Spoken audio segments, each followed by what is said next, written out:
Hello, everybody. It's me again.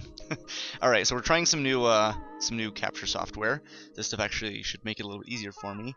We're gonna be doing Zelda 2 today, just so everybody knows. Where you play as the green Zelda, like he's Super Mario Brother, where it's a side scroller.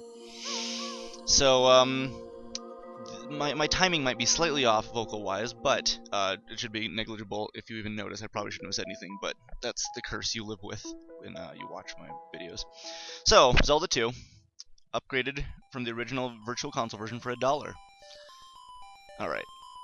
And this is one of my favorite Zelda games growing up. I'm just gonna name him Link to be boring and dumb. And you know what? We're naming him Olives, because that's what he represents to me. Oliver. How about that? Alright. Use this stupid select button that I hate so much. Okay, Oliver, you and me are doing something nasty. This is gonna be good. We'll explain in a quick second why I like this game so much. We're going to end up changing the buttons. Oh no, we only need to change the... I always forget which one it is, no matter how many times I've done this. It's because I only do it once and I never think about it again. Okay, Oliver and I are on a journey. So Zelda 2 is a very different beast than Zelda 1. Obviously, you can see right here from the get-go, you're just thrust in the middle of something, kind of like Zelda 1. But I'm jumping. I'm moving left to right and I'm jumping, and a lot of people really didn't like that. But it's kind of a cool mechanic because it allows for a little bit more in terms of intuitive combat. You have a shield that actually works as a shield at all times. You can block up, you can block low, you can attack high, you can attack low, you get different moves, you can swing your sword down through enemies, you eventually get an up thrust and a down thrust, you get magic spells, and it's a very different beast, which I think, people weren't really happy about, but the way I see it is the series was split from this point on as 50-50, so what is the true style of game that this game was supposed to be? And, well, at this point, I think most people went in expecting more Zelda 1, which is fair. It was a great game, and it established things, especially the way Mario 2 and Mario 3, or American Mario 2 even, went off of the series, and, well, tough bananas, I guess, because you get this, which I was a fan of. I liked the music, the control was good, and when we get here, as you can see, to the world map, it's not quite like Zelda 1, it's more like an RPG in that you're moving on a grid. You can see everything tree grid and grass grid and mountain grid and towns and stuff like that. And so what we're going to go ahead and do is venture over to this cave. And the cave is dark because we haven't actually gotten a torch or a lantern, a torch, I can't remember exactly what it is, that allows you to see. But if you look at the ground over to the left, you can barely see a bug, like tentacles, oh, I killed it, moving around. And let's see if we have another one up here. No, we're safe. It's in the cave? Okay.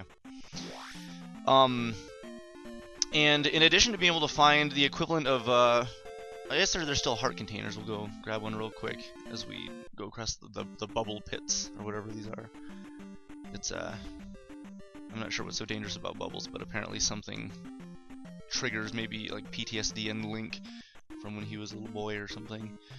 And make your way across, and we're gonna go down to, this little forest, oh shoot, and fight some Goroyas, so you can block their snappy little boomerang hits, get hit by the aardvarks. If you're me, you can just jump into everything, and you can die. Alright, so, it's not that I'm great at the game, but I like it. Me and Oliver are on a journey. And the background just faded in? I don't know if you guys saw the red fade. Whoa, alright, something seems weird to me about this. And maybe I can't put my finger on it.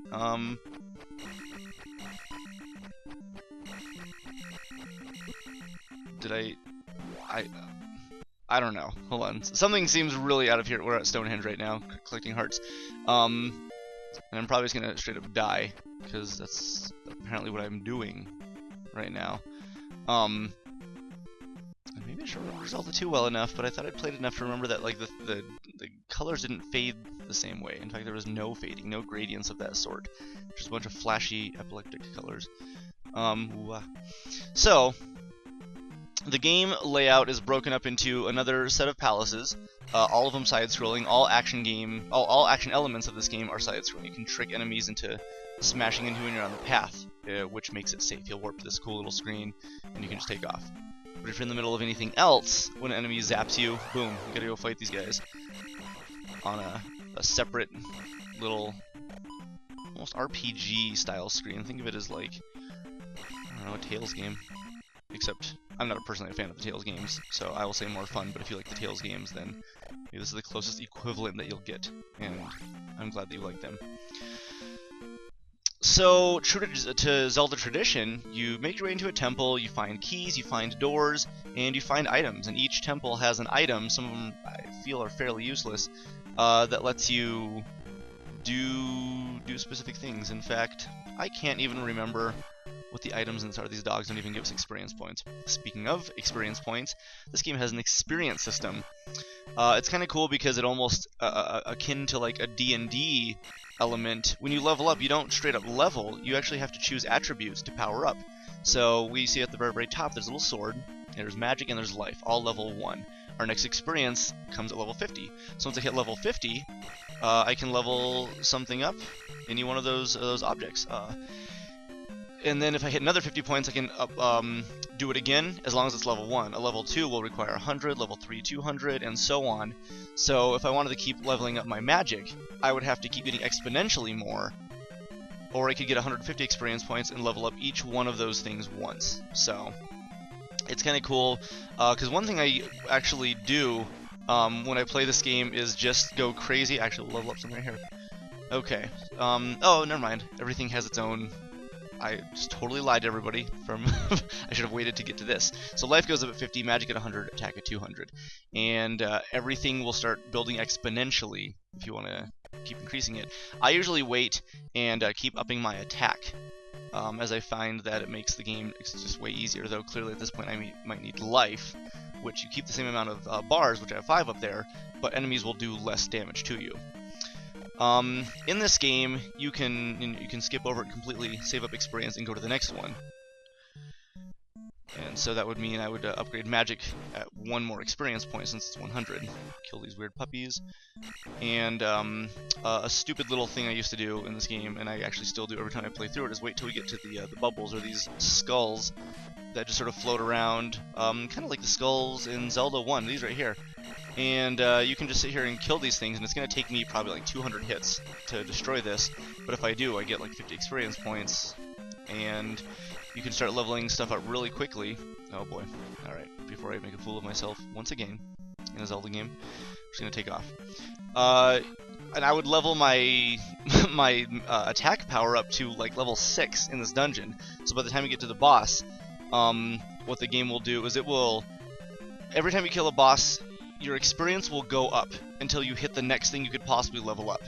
So I'd get my experience, my attack to level 6, and then go kill the horse boss with enough experience, so by default the next thing I could possibly level up is my attack to level 7. And it actually gives you thousands of experience. It'll just keep rolling up until that point. And so by the time I get to the Temple 2, I'm at level 7, and you can just kill anything in like 1 or 2 hits, you know, bosses even.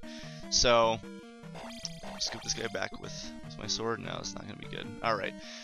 So, anyway, yeah, Zelda 2 is a very different beast. It's got some small overworld puzzles. It's got some shape-shifting puzzles where you get a fairy you can turn into. The color of your tunic is dependent on a spell. You can get jump spells to make you jump higher. It's very, very interesting, and I understand why a lot of people don't like it because of how different it is, but there's something about it. Maybe it's that the control is exponentially better than Zelda 1 to me, and I feel more at home with a straight-up action game of this sort, with a more doable control scheme. On the Wii U, of course, we're looking at gamepad usage, which looks fantastic. It runs really well. I mean, it'd be really strange if this game didn't, you know, run smoothly, but yeah, play it portably, and it's really good for leveling up on those little skull things while you're doing something else, like watching TV and playing on your gamepad. And I think RPGs actually lend themselves really well towards stuff like that. It looks like Link's legs are freaking out whenever I jump and attack. Just noticed that. Anyway, very good. 16-year-old Link approves, and that's Zelda 2. for the Virtual Console. Hopefully you guys can get a chance to try this game. If it's something you're apprehensive about, but not having played, give it a shot. See what you think. And if it's something that you know you don't like, well, the backgrounds now fade beautifully, so that's kind of cool. Otherwise, you know, stick with tradition. Play the other Zeldas. There's nothing wrong with that. But I do think you may be potentially missing out on some of the best action that the Zelda series has to offer. Also, some really great music. This has been another episode of Sack Time. I hope you guys enjoy your afternoon.